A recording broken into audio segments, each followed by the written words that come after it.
Good morning, ladies and gentlemen. Welcome back to this Monday morning with Business Coach Moloy.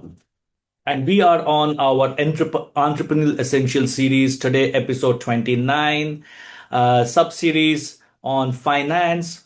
And we're talking about various aspects of accounts and finance that an entrepreneur is missing out probably today. And today we're going to talk about something that is very, very critical, and not many of us are tracking this, especially in the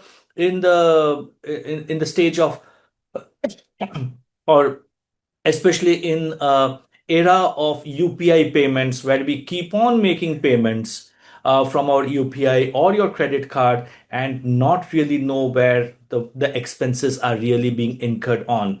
Gone are those days when an entrepreneur would be having a cash in the business, and every expense that was getting incurred was being tracked by the Munimji or the entrepreneur himself with a small notation, a khata as we used to call it that time, being kept to ensure that all expenses are being captured on a real time basis. So at any point in time, an entrepreneur would know where his money is going. But today, things have changed significantly. There are credit card payments, there are online payments, there are UPI payments. Cash actually has come down. And in this environment, to keep a track where all our expenses are going is very critical. So let me start with the story of a gentleman called Mr. Arvind, a 36-year-old entrepreneur running a mid-sized printing business in Calcutta in Salt Lake. One day he told me over coffee, Maloida, I don't know where my money is going. I made good sales, my profit margins are decent, but somehow at the end of the month I am left with nothing. I asked him to pull out his expense register. uh, Excuse me. He hesitated for a while because that expense register was actually not updated. So we pulled out the bank statements, the 3 months bank statements, and we ran over them line by line, and we discovered what we discovered was actually shocking. 13,000 rupees monthly on unused software tools. 40,000 spent in business lunches that didn't convert to sales. 75,000 per month in salaries for team members with unclear roles, and 9,500 in diesel for a generator that they no longer used. The problem isn't the sales.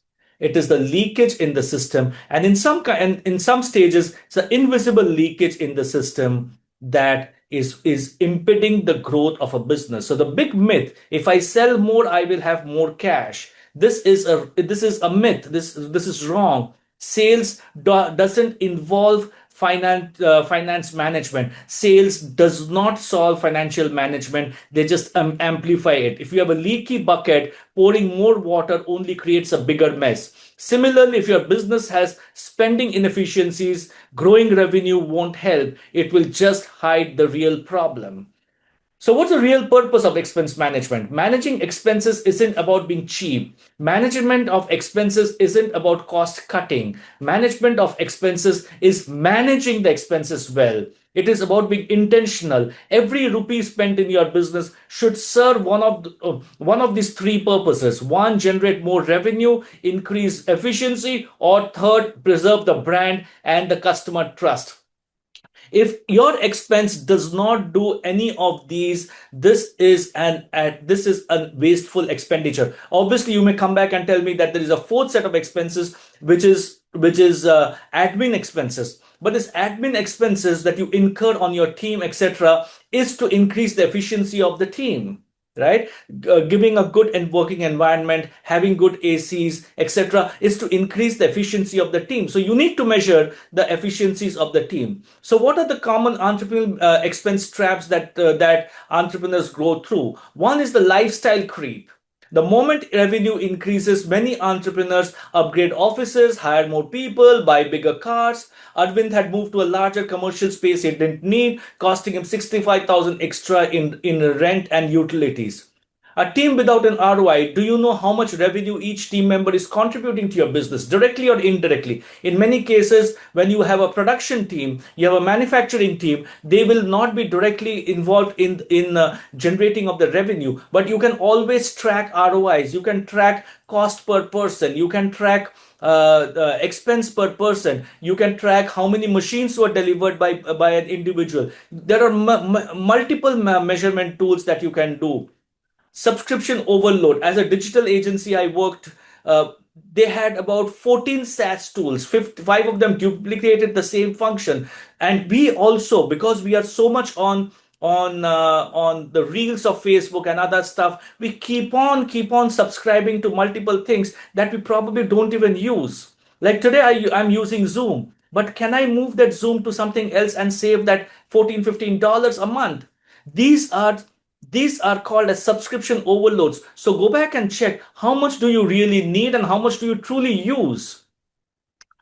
Number four, cash leaks in petty cash, parking fees, transport, snacks for guests. None are recorded properly and hence there is no accountability. There can be leakage in those areas as well. And fifth, emotional purchases. Getting a new iPhone for a content guy, even though the old one was working perfectly. So we believe that some point in time giving a new laptop or a new phone would improve the performance of the team member, and we give it just for more as a retention strategy than as an efficiency strategy. But if your old systems are working and you are not going out and showing it in front of a client, if my sales team is sitting with three slightly outdated laptops, but still the work is going on fine, so be it. So let's get out of the emotional purchases.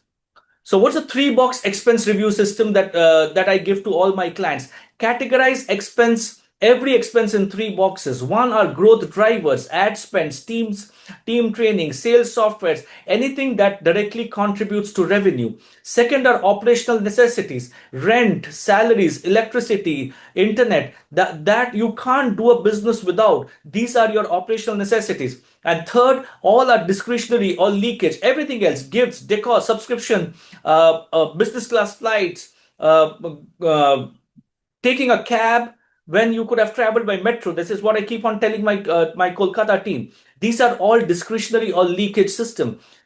You have to start trimming down C by 30% in 30 days, and that is your cost control challenge, because C is your discretionary. So what are the expense discipline rituals that you as an entrepreneur should be having on a regular basis? Work with your accountant or do it yourself. If you are in the DIY mode, sit with the accountant, go through every outgoing transactional. Ask, why was this necessary? It could be a salary expense, it could be an admin expense, it could be anything. One of my friends, one of my classmates, lost his job in the IT sector. He was getting a 48 lakh package.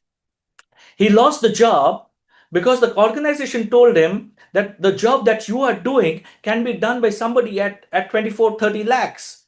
The organization automatically cut down on a 18 lakh per annum expense. And look at how much they would have done this, or they would have earned if you are now looking at cutting down the salaries or replacing people. So get out of emotional hiring.